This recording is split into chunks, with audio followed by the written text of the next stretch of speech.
ମୋର ଏମିତି କାମ ଦେଖିକି ମମି ହେଇଗଲା ପୁରା ଫାୟାର। ତା ସହିତ ପୁଣି ଖରା। ମର୍ନିଂ ଫ୍ରେଣ୍ଡସ୍, ଜୟ ଜଗନ୍ନାଥ। ଆଜି ଥିଲା ମୋର ସେକେଣ୍ଡ ସର୍ଟ ଭିଡିଓ।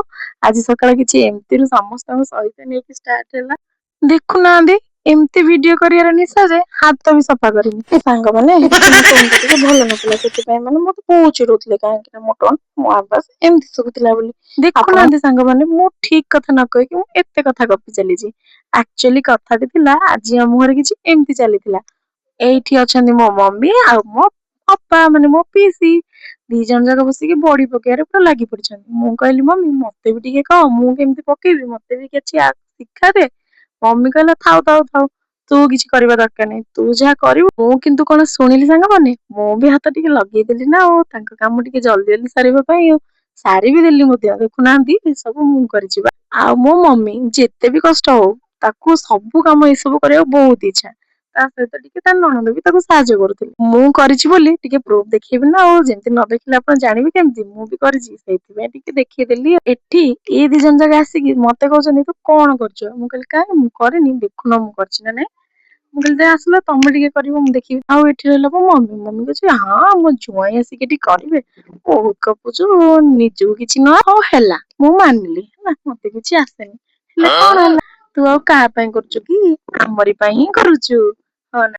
ଆଉ ଦେଖୁନାହାନ୍ତି ମମି କେମିତି ହସି ହସି କହୁଛି ଅପାଙ୍କୁ। କିଛି ନାହିଁ ଅପା, ତାକୁ ଯାହା କହିଲେ ବି ତାର କିଛି ଫରକ ପଡିବନି।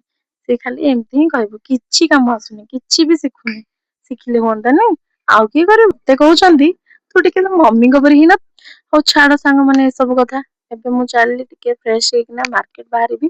ମାର୍କେଟ ରେ କାମ ଅଛି, ତାପରେ ମୁଁ ଦେଖଉଛି କଣ। ଏବେ ଆମେ ଚାଲିଲୁ ସବୁ ମାର୍କେଟ। ଆଉ ଇଏ ହଉଛି ମୋ ମଙ୍କି। ହଁ ନା ମଙ୍କି। ଆଉ ମତେ କହୁଛି ଏମିତି ଭିଡିଓ କଲେ ତୋର କେହି ବି ସବସ୍କ୍ରାଇବ କରିବେନି। କାହିଁକି ସାଙ୍ଗମାନେ ମୁଁ କଣ ଖରାପ ଭିଡିଓ କରୁଛି? ସାଙ୍ଗମାନେ ଇଏ ହେଲା ମୋ ଭାଇ। ଇଏ ସବୁବେଳେ କ୍ୟାମେରା ପଛରେ ରହିବାକୁ ଭଲ ପାଏ, କେବେ କ୍ୟାମେରା ଫ୍ରଣ୍ଟରେ ରହିବାକୁ ଭଲ ପାଏନି। ୟା କଥା ଆଉ କଣ କହିବି? ଇଏ ତ ହଉଛି ମୋର ସବୁଠୁ ବଡ ଟେନସନ। ମୋର ୱାନ ସନ ନୁହେଁ ସାଙ୍ଗମାନେ, ମୋର ପୁରା ୟାର ଏବେ ନିଦ ଭାଙ୍ଗିଲା ସାଙ୍ଗମାନେ, ଯେତେବେଳେ ଯିବା ଟାଇମ ହେଇଗଲା ୟାର ନିଦ ଫଟକିନି ଭାଙ୍ଗିଗଲା।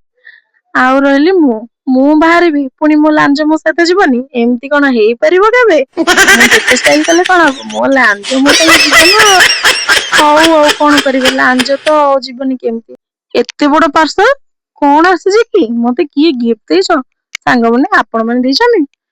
କିଏ ପଠେଇଛି ଏମିତି ଏତେ ବଡ ପାର୍ସଲ ମୋ ପାଇଁ? ଆଉ ଚାଲନ୍ତୁ, ମୋ ଭାଇ ତ ପୁରା ଲାଗି ପଡିଛି ଅନବକ୍ସିଂ କରିବାରେ। ଏତେ ବଡ ପାର୍ସଲ, ଏ ଭିତରେ କଣ? ଦେଖିଲ ତ ସାଙ୍ଗମାନେ, ମୁଁ କଣ ଭୁଲ କହୁଥିଲି?